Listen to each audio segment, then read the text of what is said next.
Food for thought, vote values, part 3.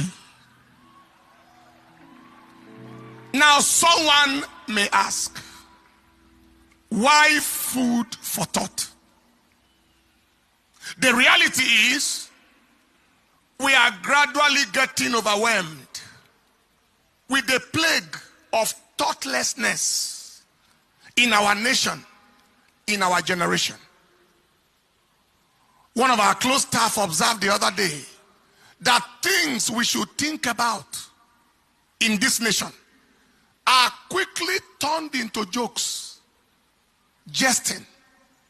No action is taken, and the subject matter gets quickly forgotten and permanently swept aside.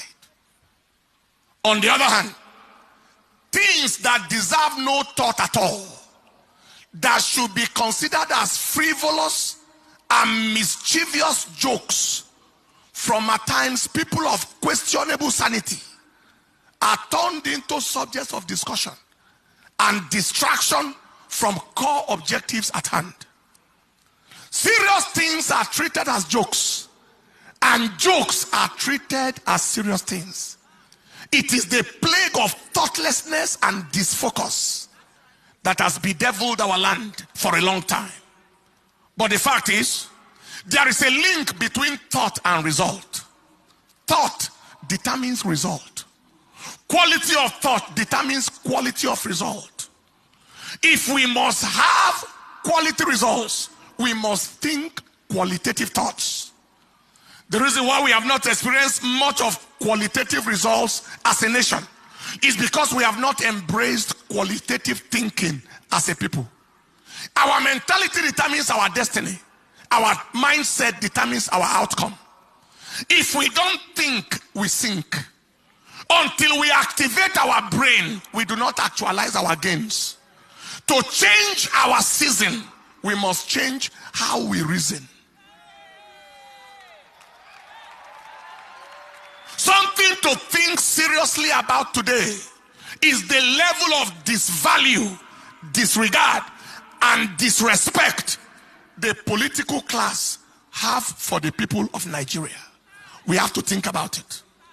When the two major political parties in the nation made their choices of presidential and vice presidential candidates known, their lack of value, lack of regard, lack of respect for the Nigerian people was affirmed. The extent to which the interest, the yearnings, and the aspirations and welfare of the people didn't matter to them was validated. The degree to which the people of the nation have been taken for a ride, taken for granted by the political class, was authenticated. Their insensitivity, inconsideration, indifference, apathy, thoughtlessness, and imperviousness to the needs, the feelings, and the emotions of the Nigerian people was corroborated. It was made crystal clear. Why? One of the big two political parties in Nigeria chose a Muslim northerner as presidential candidate, despite the fact that the current president is of the same religion, an ethnic group with the same. Even the common principle of fairness, justice, and equity instructs that if the presidency has been in the grip of a region and religion for as long as 8 years, the most reasonable thing is for it to shift to the southern region and Christian religion for the sake of balance and inclusivity. Now, the meaning of coming under another presidency from the same region, the same religion, the same ethnicity as the current one is, after 8 years of rampaging and ravaging banditry, kidnapping, and herdsmen devastation of indigenous communities under the watch of the current leader, then we step into another 4 or 8 years of continuing destruction and devastation from wherever it stops in the current administration, God forbid. And our observation shows that these leaders have no word of condemnation or correction whatsoever for the dastardly acts of their people. Another 4 years or 8 years under a leader of the same kind as the current one will only embolden the killers to further their nefarious activities, saturating the land with blood. God forbid. The other of the two big political parties chose a Muslim presidential candidate and a Muslim vice presidential candidate. Can you see how much they have taken us for granted? In a multi-ethnic, multilingual, multicultural, multi-religious state as Nigeria. The fact is there are 36 states in Nigeria with 36 governors, 36 deputy governors. Out of 36 governors, 19 are Christians. That is 53%, more than half. Out of 36 deputy governors, 21 are Christians. That is 58%.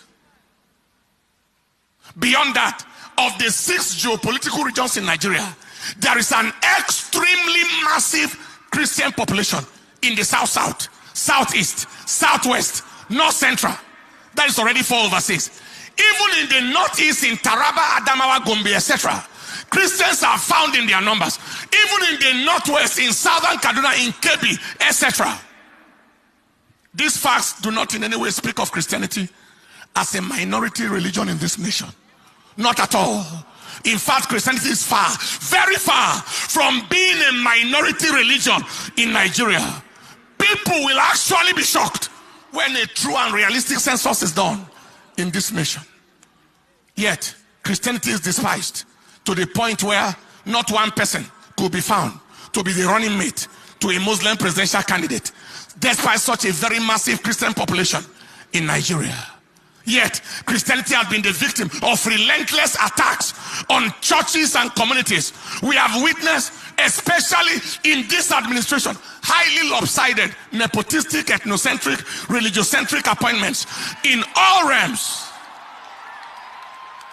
The armed forces, the judiciary, the executive, the legislature, the civil service, all lopsided appointments despite overwhelming Christian population in Nigeria. And now they want to place Muslim president and vice president on top of all of that, despite the fact that a Muslim president has literally ruled and ruined the country for almost 80 years now. And people are expected to watch on in cowardice and timidity. That will not happen.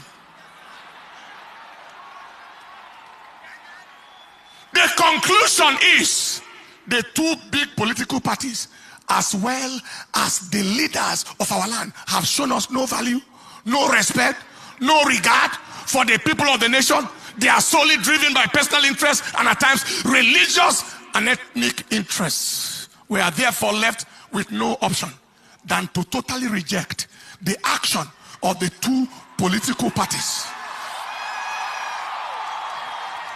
for insulting our collective sensibility, undermining our human dignity, and desecrating our worth and value as a people. Only one credible, reasonable, sensible choice is left. Only one. Only one credible, reasonable, sensible choice is left. And you know, do you know? You know. Vote value, vote principles, vote character, vote capacity, vote fairness, vote justice, vote equity. Stand up on your feet.